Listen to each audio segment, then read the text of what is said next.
Yours. Hey, congratulations on your new film, The Radleys. Thank you so much. So let me throw out this first question. What initially drew you that you wanted to direct this film?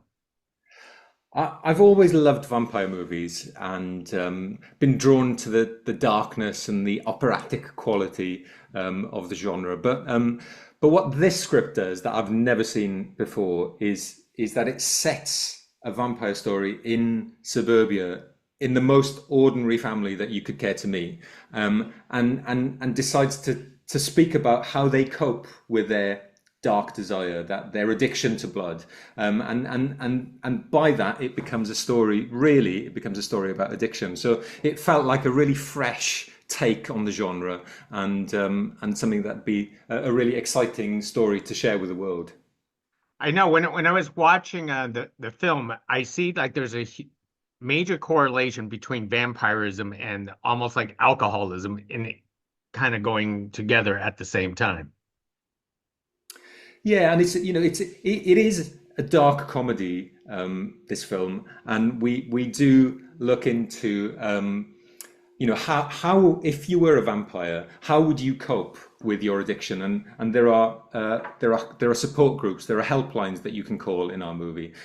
There's a 13-step program, that you can turn to in order to help you kind of figure out your addiction. But underneath that, there's a serious dimension to this, and lots of us have come into contact with addiction in different ways in our lives, and this is an opportunity to see that told in this slightly more fantastical setting as a vampire film.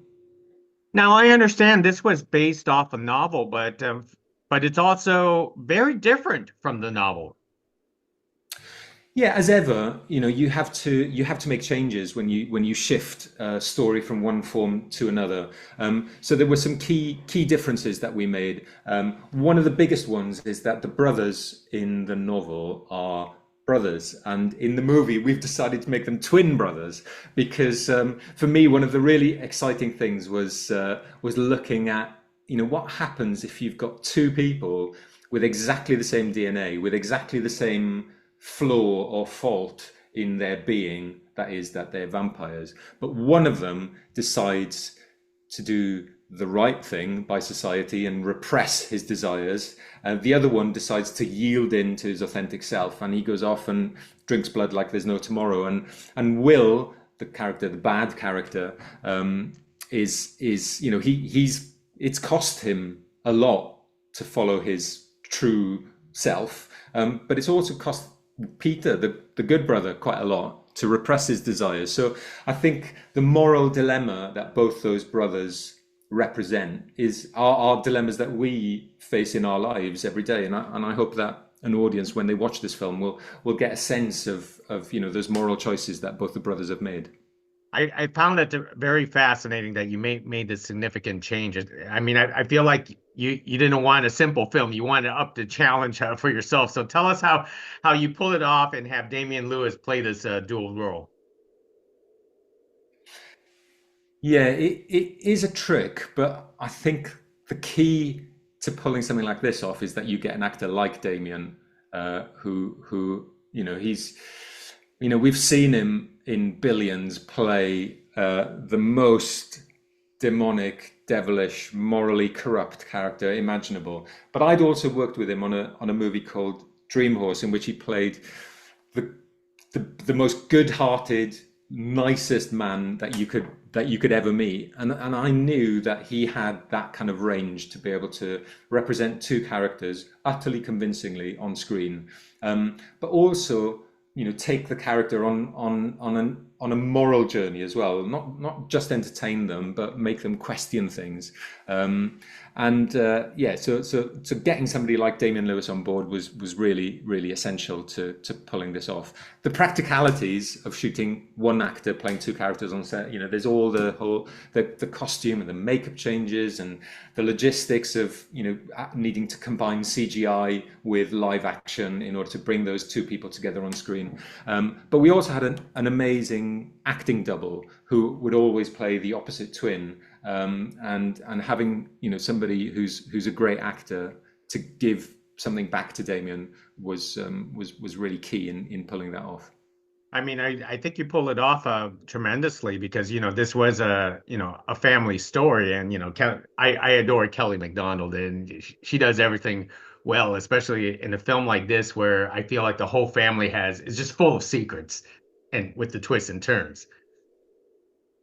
Yeah, that's right. And Kelly, we've seen Kelly in movies like No Country for Old Men, where she breaks your heart and you're kind of watching her and you can barely breathe. It's so tense and so emotional. But what we haven't seen so much of her do is comedy, and her comic timing is incredible. And she's one of those actors who can be funny and be real and be emotionally intense at the same time, and it's a really rare quality. And I love her, and I loved working with her. She was it's a real treat.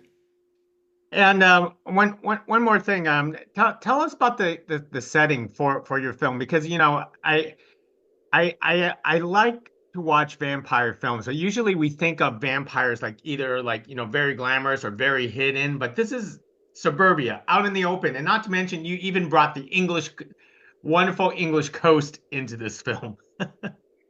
Well, Matt Haig's novel that this is based on is set in York, in a suburb of York, and when we explored that exact place, it didn't really offer us the cinematic sweep that we wanted for the film. So then we were thinking about, oh yeah, what northern Yorkshire towns could we go to? And there's this an old fishing village called Whitby on the northeast coast, which is encircled by these wild heaths and the North Sea crashing in from the sea. So I wanted a place that spoke of wild nature with this little village of civility in the middle that speaks to some of the themes at the heart of the film. But Whitby also is the place where Bram Stoker first got inspiration for writing Dracula, and he was there in late 1800s, and went to the abbey that features in our movie, which is where he imagined the body first coming ashore and being buried. So there's this whole meta thing about Whitby having a vampire Dracula resonance that kind of that threads through the movie, which was really pleasing.